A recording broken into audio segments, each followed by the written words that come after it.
വർദ്ധിച്ചുവരുന്ന ചൈനയുടെ കടന്നുകയറ്റങ്ങൾക്കെതിരെ തിരിച്ചടി നൽകാൻ രാജ്യങ്ങൾ തയ്യാറെടുക്കുകയാണെന്ന വിവരങ്ങൾ പുറത്തുവന്നത് കണക്കാക്കി ചൈന തങ്ങളുടെ ആണവായുധ ശേഖരം അതിവേഗം വികസിപ്പിക്കുകയാണ്. മനുഷ്യ ചരിത്രത്തിലെ ഏറ്റവും വേഗതയേറിയ ആണവായുധ നിർമ്മാണമാണിത്.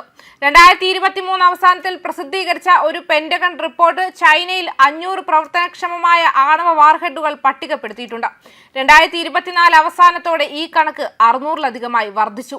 2030 ആകുമ്പോഴേക്കും ചൈനയ്ക്ക് 1000 ആണവ പോർമുനകളാകുമെന്ന് പ്രവചനങ്ങൾ വരുന്നുണ്ട്.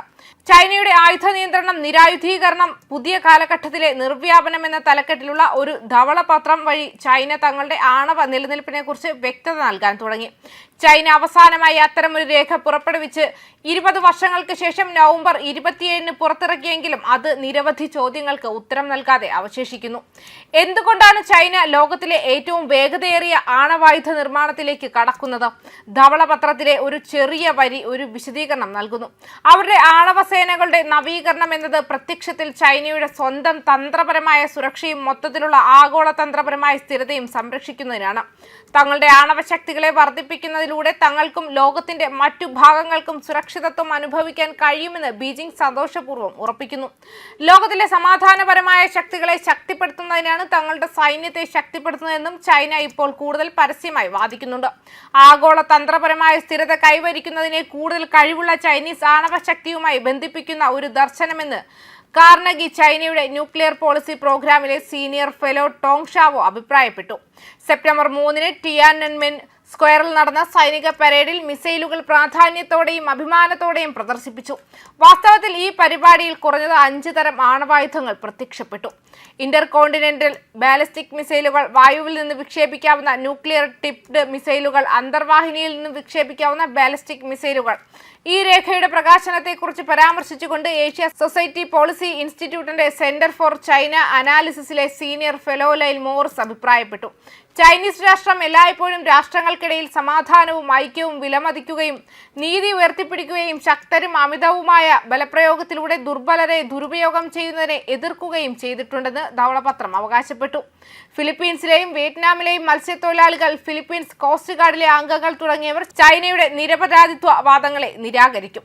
പീപ്പിൾസ് ലിബറേഷൻ ആർമിയും ചൈന കോസ്റ്റ് ഗാർഡും ദക്ഷിണ ചൈന കടലിൽ പ്രത്യേകിച്ച് ആക്രമണാത്മകമാണ്. കൂടാതെ ദക്ഷിണ ചൈന കടലിലെ തങ്ങളുടെ പ്രാദേശിക അവകാശവാദങ്ങൾ നിയമവിരുദ്ധമാണെന്ന് ബീജിംഗിനോട് പറഞ്ഞ പെർമനന്റ് കോർട്ട് ഓഫ് ആർബിട്രേഷൻ പോലുള്ള അന്താരാഷ്ട്ര സംഘടനകളെ ചൈന ഒഴിവാക്കുകയും നിന്ദിക്കുകയും ചെയ്തു. വെള്ളക്കടലാസിൽ ധാരാളം വിരൽ ചൂണ്ടലുകളുണ്ട്. പൊതുവെ US-ലേക്ക് ഇന്ന് മനുഷ്യരാശി വീണ്ടും സമാധാനത്തിനും യുദ്ധത്തിനും സംഭാഷണത്തിനും ഏറ്റുമുട്ടലിനും വിജയ സഹകരണത്തിനുമിടയിൽ തിരഞ്ഞെടുക്കേണ്ടതുണ്ട്. അതിനാൽ സമാധാനം എന്നൊരു തിരഞ്ഞെടുപ്പ് പ്രത്യക്ഷത്തിൽ നിലനിൽക്കുമ്പോൾ വ്ളാഡിമിർ പുടിന്റെ ഉക്രൈനിലെ രക്തരൂക്ഷിതമായ അധിനിവേശത്തെ ചൈന ഉറച്ചു നിൽക്കുന്നത് അല്പം വിരോധാഭാസമാണ്. പുതിയ കാലഘട്ടത്തിലെ ചൈനയുടെ ആയുധ നിയന്ത്രണം, നിരായുധീകരണം, ആണവ നിർവ്യാപനം എന്ന ധവളപത്രം കൂട്ടിച്ചേർത്തു. ഒരു പ്രത്യേക രാജ്യം അതിന്റെ ആയുധങ്ങൾ നിരന്തരം വികസിപ്പിച്ചുകൊണ്ടും യുദ്ധസന്നദ്ധത ശക്തിപ്പെടുത്തിക്കൊണ്ടും ബ്ലോക്ക് ഏറ്റുമുട്ടലിനെ പ്രകോപിപ്പിച്ചുകൊണ്ടും സമ്പൂർണ്ണ തന്ത്രപരമായ മേധാവിത്വം തേടുന്നു. പ്രത്യേകിച്ചും ഈ രാജ്യം ഏഷ്യ പസഫിക് മേഖലയിൽ സൈനിക സഖ്യങ്ങൾ ശക്തിപ്പെടുത്തിയിട്ടുണ്ട്. വിപുലമായ പ്രതിരോധം പ്രയോഗിച്ചു. മുന്നോട്ട് വിന്യസിച്ചിരിക്കുന്ന ഭൂതല അധിഷ്ഠിത ഇന്റർമീഡിയറ്റ് റേഞ്ച് മിസൈലുകൾ പിരിമുറുക്കവും എതിർപ്പും ഉളവാക്കുകയും മേഖലയിലെ രാജ്യങ്ങളുടെ സുരക്ഷയെയും താൽപര്യങ്ങളെയും ഗുരുതരമായി ദുർബലപ്പെടുത്തുകയും ചെയ്യുന്നു. ആയുധ നിയന്ത്രണ ചർച്ചകൾക്കായുള്ള US സമീപനങ്ങളുമായി ഇടപഴകാൻ ചൈന വലിയ തോതിൽ വിസമ്മതിച്ചു. ആണവായുധ മത്സരത്തിന്റെ അപകട സാധ്യതയെയും അതിന്റെ ആണവ നയത്തിൽ കൂടുതൽ സുതാര്യതയുടെയും സ്വയം നിയന്ത്രണത്തിന്റെയും പ്രാധാന്യത്തെയും ബീജിംഗ് വളരെ കുറച്ചു കാണുന്നതായി തോന്നുന്നു.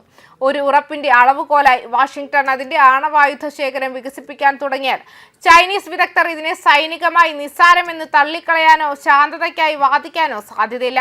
ഇരു രാജ്യങ്ങളും അറിഞ്ഞുകൊണ്ട് ഒരു ആണവായുധ മത്സരത്തിൽ പ്രവേശിക്കാനുള്ള സാധ്യതയുണ്ടെന്നും അഭിപ്രായങ്ങൾ വരുന്നുണ്ട്.